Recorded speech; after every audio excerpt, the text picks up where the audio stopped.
lifelong Beatles fans in here. Is that right? So our next song is With a Little Help from My Friends. In 1967, the Beatles were at the top of their careers when they put the album together called Sgt. Pepper's Lonely Hearts Club Band.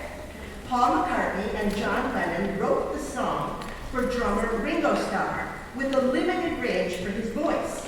But the original first line was, "What would you do if I sang out of tune? Would you throw ripe tomatoes at me?" Ringo was so worried about being pelted with tomatoes that he insisted on a different line. So, Paul McCartney changed the words to, "Would you stand up and walk out on me?" And as they say, the rest is history.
This tender song, arranged for the Harmonizers by Langford, describes a place of refuge where fears and worries are locked out in favor of dreaming and scheming, and crying and sighing, and laughing and praying.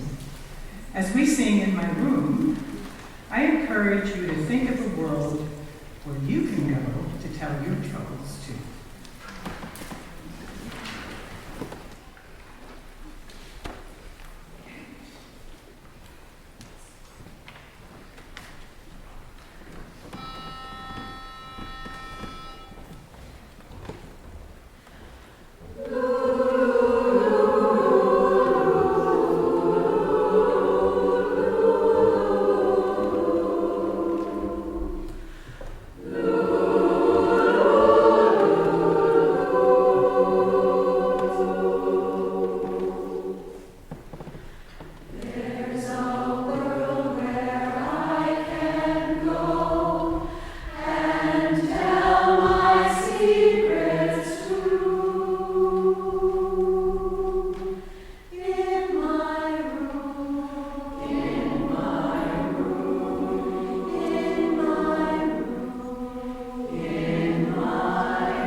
When this next song was added to our playlist, there wasn't a member of the chorus who didn't know the words and melody. Written by Burt Bacharach and Mel David and recorded by Dionne Warwick, it was an instant hit when it was recorded in 1966. The Harmonizers are women of confidence and maturity. We couldn't help smiling at the lyrics of a girl so fixated on her new crush. But that was before we found out what the song was written to portray. This is a woman praying for her love who has gone to serve in Vietnam. Maybe you too will listen with new ears to I Say a Little Prayer.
The song we chose to sing this evening was actually written back in 1931, but more recently it was made popular by the Mamas and Papas in 1968.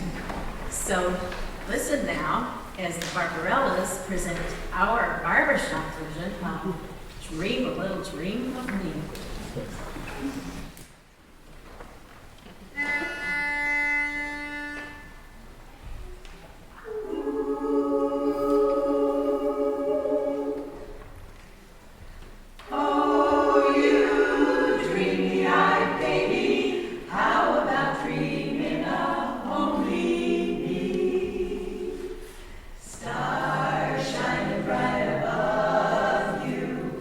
Night breezes seem to whisper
Well, back in the 1970s, the music genres were changing. Rock and roll was still somewhat popular, but the teenagers were listening to other types of music like cool punk, grunge, and new wave. The music industry and critics told Billy Joel that his music was really becoming irrelevant, and the teens weren't listening to rock and roll. Well, this infuriated him, so he decided to hit back. In 1980, he sat down and wrote a song hitting back at the music industry. And in it, he referenced some places near his hometown in New Jersey. Cruising the Miracle Mile refers to a long mile stretch road that teenagers would cruise up and down to show off their cars. It was also the road where you could also buy white wall tires at the local tire store. The song was released and the music critics listened, and they hated it. But the teenager crowd loved it. So Billy Joel had a big hit and his revenge on all his critics. Billy Joel felt that it was really just all about the music. He wrote, "Everybody's talking about the new sound funny, but it's still rock and roll to me." So now enjoy and reminisce a bit as the Harmonizers sing, "It's still rock and roll to me."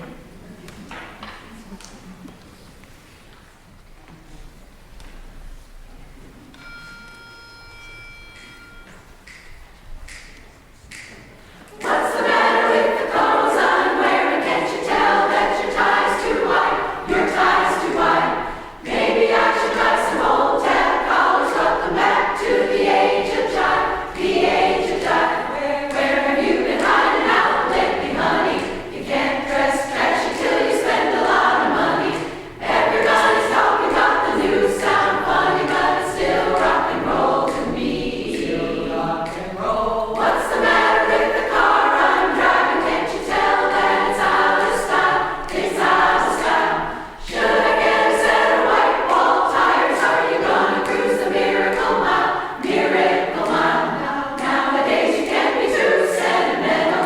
Your best bet's a true baby blue Continental.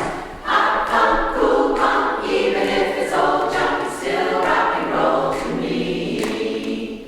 Oh, wow, wow, wow, wow. It doesn't matter what they say in the papers, 'cause it's always been the same old song. Wow, wow, wow, wow. New Philadelphia, you can't get the sound from the story in the magazine. Wow, wow, wow, wow. Ain't that your average teen? Do-wop. Bow, bow, bow. How about a pair of pink sidewinders and a bright orange pair of pants? A pair of pants. Well, you could really be a whole rumble, baby, if you just give it half a chance. Just half a chance. Don't put your money on the new set of speakers. You get more mileage from a cheap pair of sneakers. Next phase, new wave dance craze. Anyway, still rock and roll to me. Oh, wow, wow, wow, wow. It doesn't matter what they say in the papers, 'cause it's always been the same old scene. There's a new band in town, but you can't get the sound from a story in a magazine. Ain't that your average teen? Ooh, bow, bow. What's the matter with the crowd I'm seeing? Don't you know that they're out of touch? They're out of touch. Should I try to be a straight A student? If you are, then you think too much. You think too much. Don't you know about the new fashion, honey? All you need are looks and a whole lot of money. Next phase, new wave dance craze. Anyway, still rock and roll to me.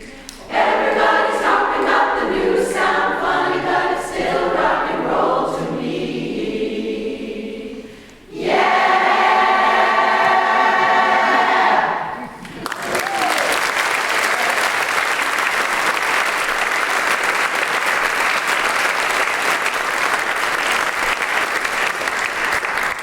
Good afternoon. My name is Luann. This may surprise you, but I sing tenor in our chorus. In the barbershop world, a tenor for a first soprano. In 1971, the songwriter and lyricist Carole King transformed the world of music with the release of her album, Tapestry. If you were, like me, a junior in high school, it also changed your life. Many artists would be thrilled with an album that had 1 or 2 hit songs, but Tapestry contained only hit songs. I feel the earth move, so far away. It's too late, baby. You've got a friend. Where you lead, and of course, you make me feel like a natural woman. I bet many of you could hum the tune from each one of these songs, which speaks to the lasting legacy and universality of Carole King's tunes and lyrics. So now, hold on to your pew. You may soon feel the earth move and your heart tremble as the Harmonizers surround you with the sounds of Carole King.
Mystified that Alabama sisters would be singing their song about the Tennessee River, we discovered that their poem, Muscle Shoals, is actually on that river.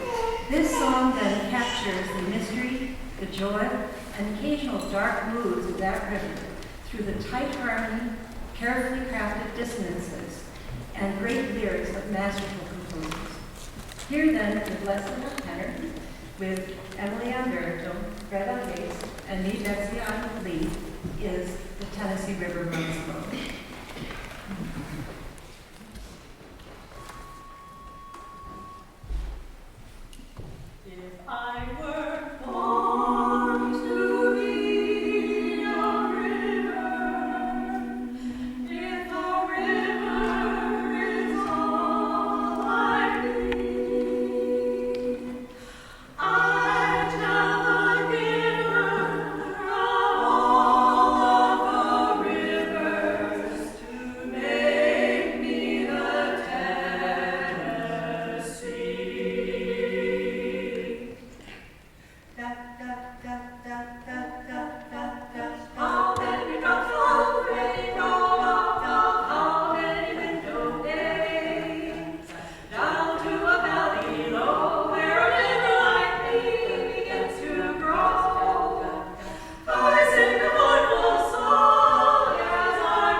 well-known actress Mary Martin did something most unusual.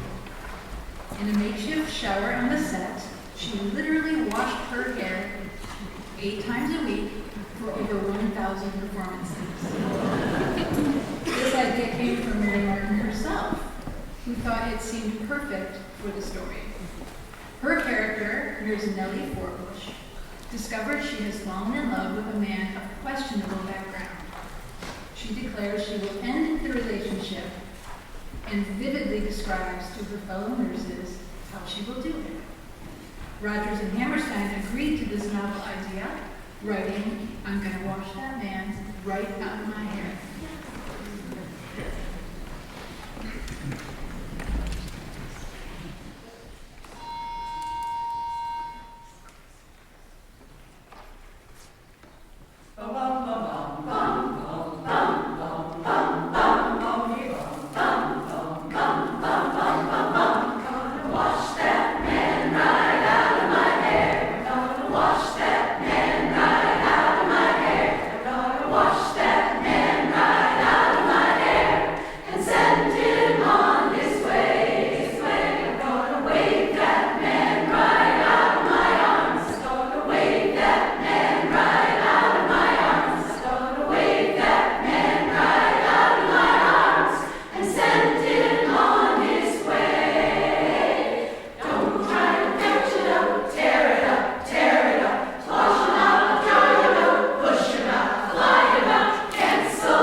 help me welcome back to the stage the Harmonizers.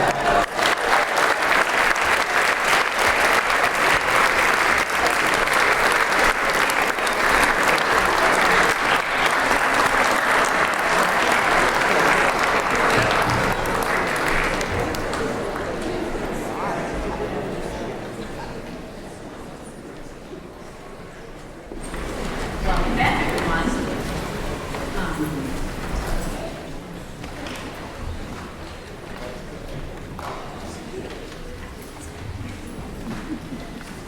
I am Sue, and I sing lead with the Harmonizers. Billy Joel was recently divorced when he wrote The Longest Time in 1986. It was a tribute to the doo-wop tunes that he loved as a youth, and he sang the lead and all the backup tracks on the hit record. The Longest Time could have been subtitled Once Burned, Twice Shy, since it explores the push-pull of allowing yourself to be vulnerable again after bitter experience teaches you that happily ever after doesn't always last forever. But according to this upbeat tune, if the right person comes along, it is possible to find romance again, even if it's scary, even if it might not last forever, even if it has been a very long time.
This time I'd like to introduce my daughter, Chloe. I learned after a while that this group has a tradition of having a guest artist as part of the concert. And the guest artists have been from a huge variety, musically speaking, but somebody on the show committee said, hey, didn't your daughter sing? Didn't she play trombone? Why don't you have her be the guest artist? So it wasn't my idea, but I thought it was a good one. And I just want to take a minute to say that I've been directing this group since March of, what year did it start? 2022. So this coming March will be 2 years. And, what? 23. I don't remember. It's been a year and a bit. And I'll just say this to all my guy friends, if you ever want to have a transformational experience where all your yucky parts get exposed to the public, just go work with a group of women every week. And they're like a living, breathing mirror, and you get to look at yourself and decide if you're going to try to become a better version of yourself. And these women have elevated me. Believe it or not, this is the better version.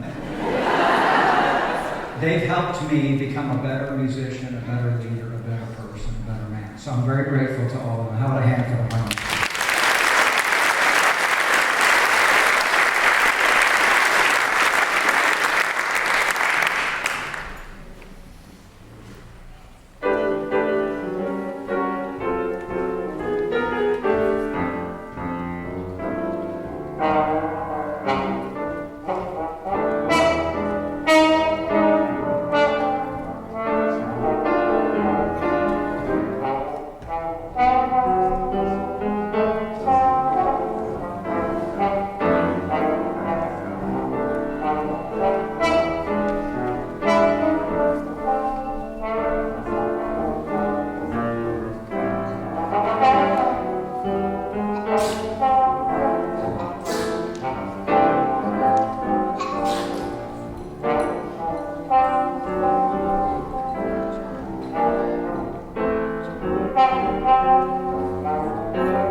I'd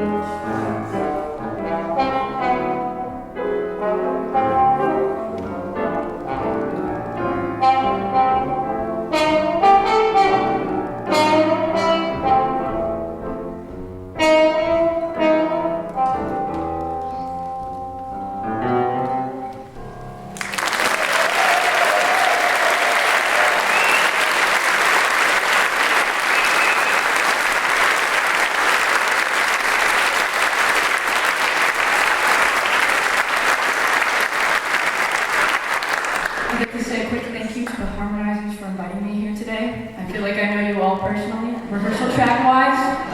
Really appreciate you having me out here. This next tune that we're going to play is a classic written by Rodgers and Hart and recorded by many of our favorite artists. I hope you enjoy it.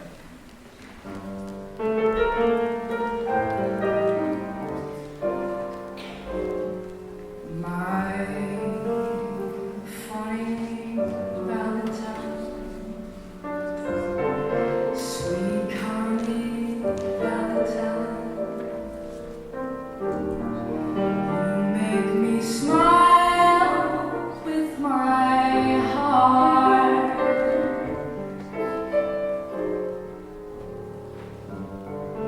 Your looks are laughable, unphotographable. Yeah, you're my favorite work of art. Is your figure less than real? Is your mouth a little weak? When you open it to speak, are you smart?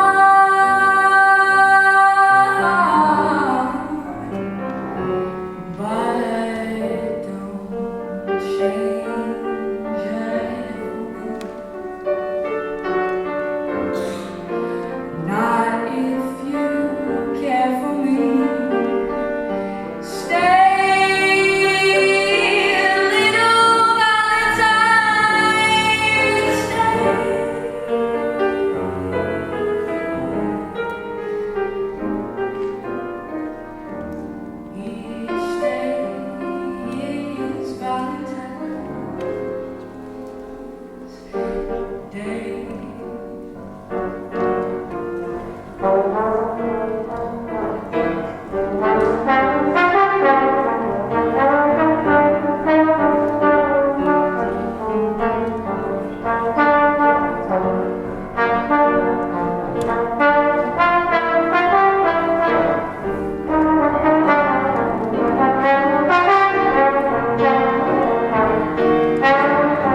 And I see some former Harmonizers in the audience. I know they know what to do.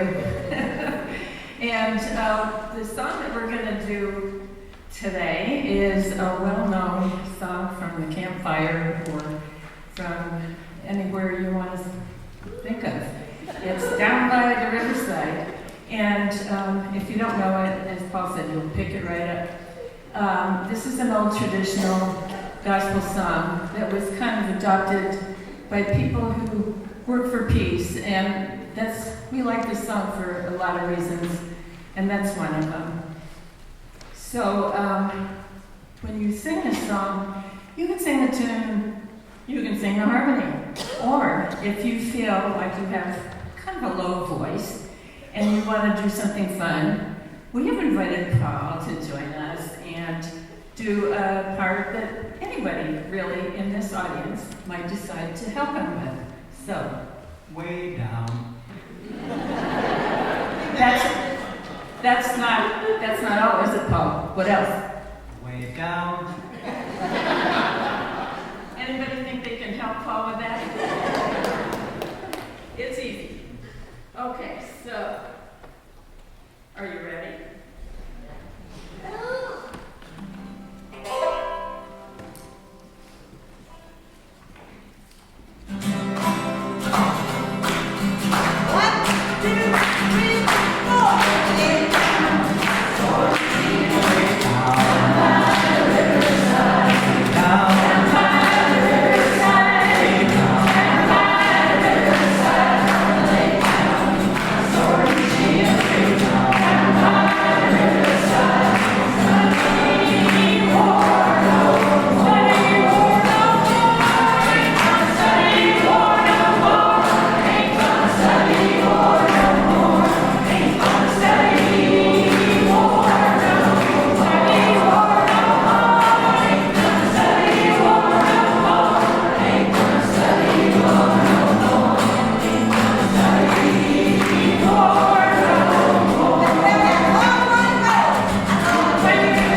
Hard to Do. It was co-written by Neil Sedaka and Howard Greenfield and performed by Neil Sedaka. He recorded it first in 1962 and again in 1975. Others have covered it as well. I found out that the scat syllables in the song were just placeholders until they could come up with lyrics, but they never did. So they just left the scat in. Now, since this is such an old song, way before my time, I had to look this up on Wikipedia. Did you ever hear this song, Mom? I don't know what you mean by such an old song. It's one of my favorite songs. I remember so clearly my cousin teaching me how to dance to this song. It brings back great memories.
The Skye boat song is based on an 18th century Gaelic rowing song. Later, it was transformed by the familiar poetry of Robert Louis Stevenson into a plaintive folk song glorifying the tale of Bonnie Prince Charlie.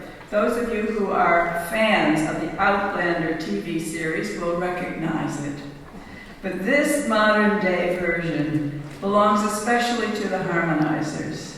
This is the first song that Paul ever arranged for us. He handed it out to us at our first rehearsal, and it blew us away. Where were the barbershop chords, the regular beats, the familiar lyrics? For heaven's sake, the tenors get to sing the melody. But the lilting rhythms and haunting lyrics and fascinating, complicated harmonies captured our hearts. We knew we were setting off in new directions. We hope you love hearing the Skye boat song as much as we love singing it.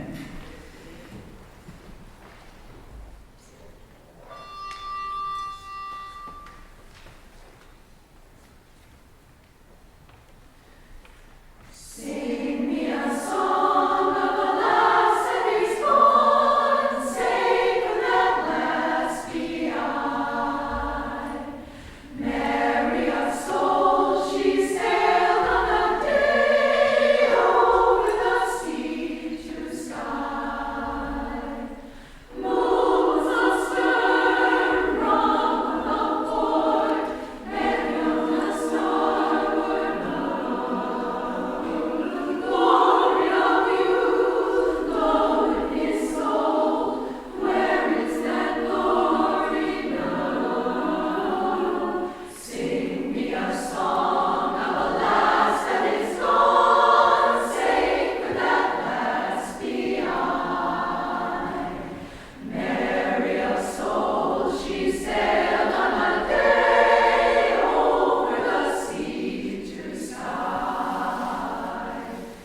Well, it was originally written in 1939 for the film Wizard of Oz.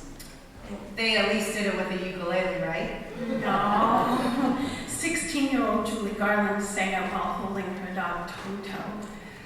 Well, I don't think we have a dog or a ukulele, but here is the Harmonizers' interpretation of one of America's favorite songs. Have your hanky ready, she's a tearjerker.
Margaret singing baritone.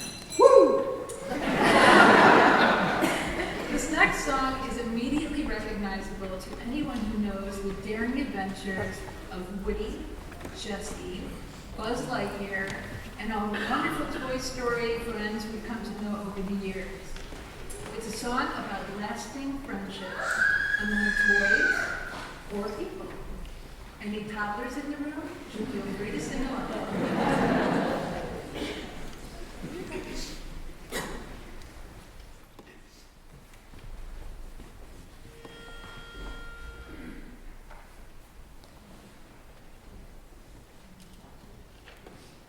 You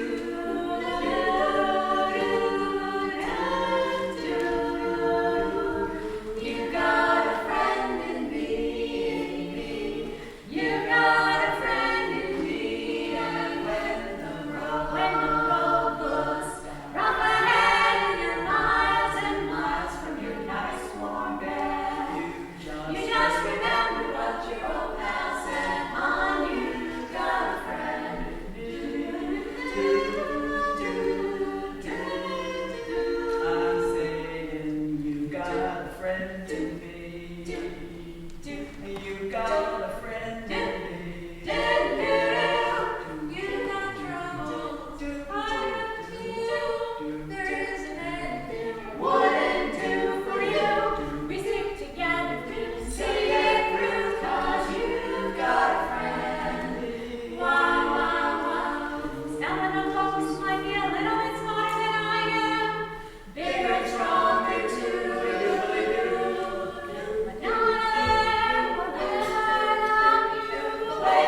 1924 and 1930 for Broadway shows and became standards for decades.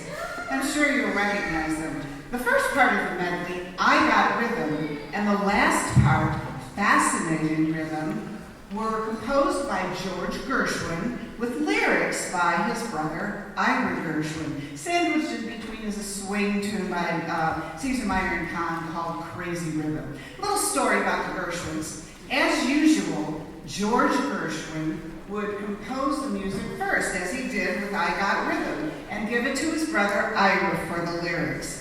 Well, because of the way the song was structured, Ira found it particularly difficult to come up with rhyming phrases. And after a couple of weeks, he just gave up. And he decided instead to use repeating phrases, and you'll hear us do that in a minute.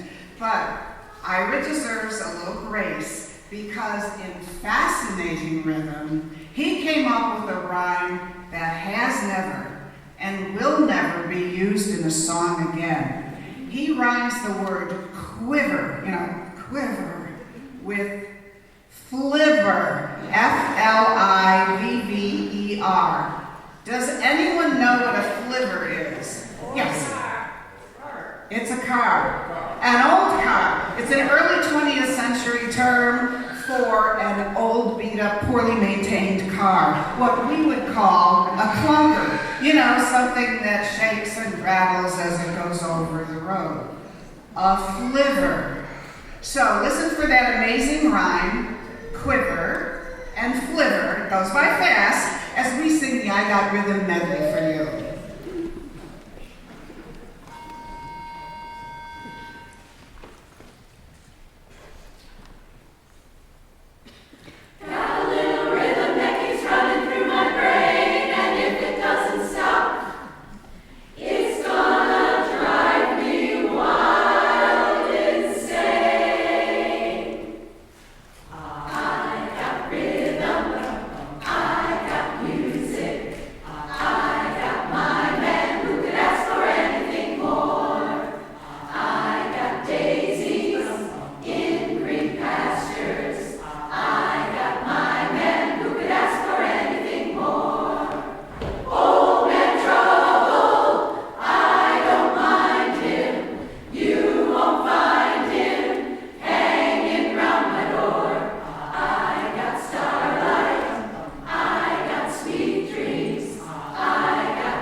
The next song will be our last number, but I want to remind you that we're going to have an afterglow in the McNish room with some light refreshments and more music.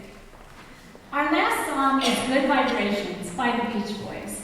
It is a sonic masterpiece crafted by the visionary Brian Wilson, and it's more than just a song, it's a journey. Released in 1966, this groundbreaking track defied the conventions of pop music. With its intricate harmonies, unconventional instrumentation, and complex production, Good Vibrations pushed the boundaries of what was possible in pop music. It's a sonic tapestry woven with layers of sound, each one contributing to a larger, more immersive experience. The song's iconic opening chords, followed by the distinctive vocals, immediately transport the listener to a world of sunshine, surf, and endless possibilities. It is a testament to the power of music to evoke emotions and create lasting memories.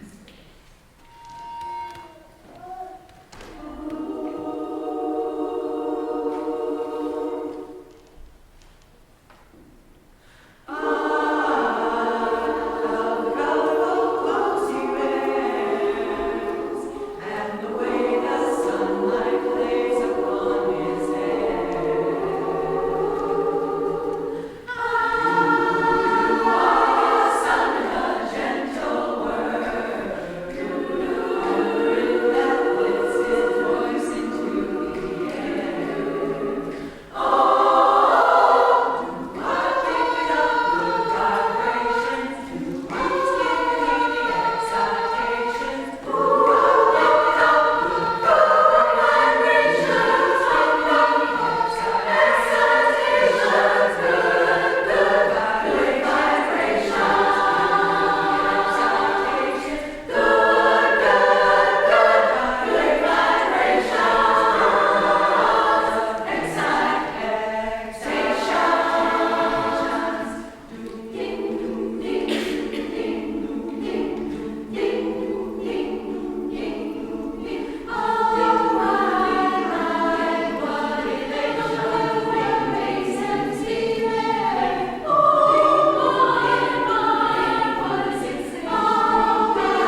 our fabulous and talented director, Paul Langford.